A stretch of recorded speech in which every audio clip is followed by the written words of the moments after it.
What started off as a cutesy little saying around the campaign and conservatives everywhere has seemed to morph into the official motto of the Trump administration. And that would be F around and find out. The latest victim is the country of Ukraine and its tiny, tiny president, Volodymyr Zelenskiy. And this comes on the heels of the clash at the White House, where Zelensky decided he was going to go in and tell Donald Trump what was going to happen, because Zelensky apparently has never heard of Donald Trump or ever seen Donald Trump in some kind of an environment where he's negotiating. And the idea is you don't push around a guy that's been doing deals, or at least in business, for most of his life. And so Zelensky left and he went to Europe, and Europe was said, "Oh, we love you, Zelensky. You're so amazing. And we're going to give you this money, and we're going to stand with you. And, we don't need the United States," which is laughable at best. But now the find out part is actually come into effect from Axios.com, our good friends over there at Axios.com. Headline: Trump pauses all U.S. military aid to the Ukraine.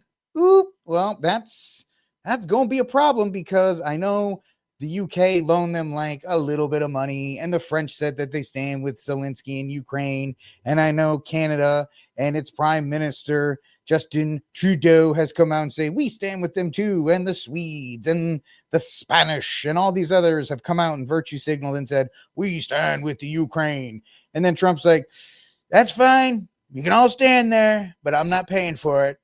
We'll see how everybody else reacts to it, because it's one thing to virtue signal saying we stand with you and we are never going to let up. And then when the money actually shuts off, everybody kind of goes, best of luck, buddy. We'll see you on the other side. So President Donald Trump decided to pause and review all military aid to the Ukraine days after the public spat with Ukraine President Volodymyr Zelenskiy in the Oval Office. Two White House officials have told Axios. Why does this matter? The decision that was taken after a meeting on Monday between Trump and his senior advisor would increase pressure on Zelensky and create more difficulties for Ukraine's military. I think that's putting it gently. When we say that there'll be more difficulties, that's pretty much taking all the toys and going home, i.e. Cartman. But yes, we'll say it's difficulties. That's a nice way to put it. The French are the quote unquote superpower in Europe. They ain't going to be able to fill that void. What they're saying: President Trump has been clear he's focused on peace, one White House official said. Quote, we need our partners to be committed to that goal as well. We are pausing and reviewing our aid to ensure that it is contributing to a solution. Now, because Zelensky's running around, and I wish I had the audio, but he's saying that, well, there will be no peace in Ukraine, and America's going to have to send their soldiers to come and die in Ukraine in order for this thing to happen.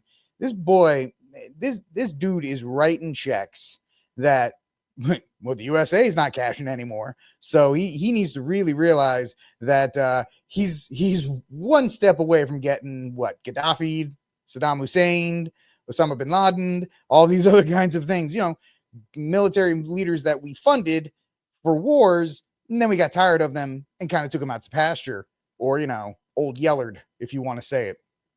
So the idea here that Zelensky has any leverage, Trump is pretty much telling him, you do not. The previous administration sent some $65.9 billion in military assistance to the country since Russia's invasion in February 2022. Trump had not announced any additional aid since taking office. Let's see. And so that's not a good look if you're Zelensky, because what are you going to do now? Because it's one thing to have everybody say, we stand with you. It's another thing to have them go, oh, well, you want us to pay for it? I don't think we're going to be doing that, because that's not something we really want to do per se. So it's good. I think it's something that needs to be done. Zelensky's running around absolutely trying to be a tough guy. It's going to be difficult to be a tough guy when you don't have anything to fight with. And it's also showing Vladimir Putin, which I'm sure people are freaking out. They're like, oh, it's because Trump is a stooge for Putin and he's just helping Putin win. And I guess he's showing him that this is pretty serious. We'll cut off aid to the Ukraine to get them to come back to the table. Now, there are some people saying that he's going to sign the mineral rights, that he's not going to sign the mineral rights. But the fact of the matter is, Zelensky is probably on the phone with the Europeans trying to figure out what their next move is. And the Europeans are telling him, there is no next move, bro. There is no next move for you.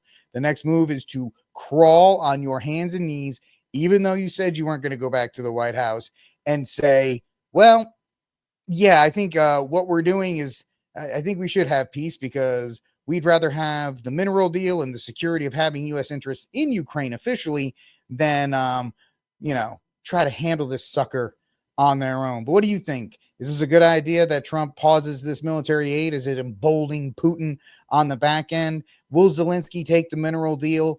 Will this actually speed up peace or speed up conflict? I want to know what you think in the comment section down below. Thanks for watching, everybody. If you like this stuff, hang out with me every weeknight on Rumble and on YouTube and on X on Rickcast.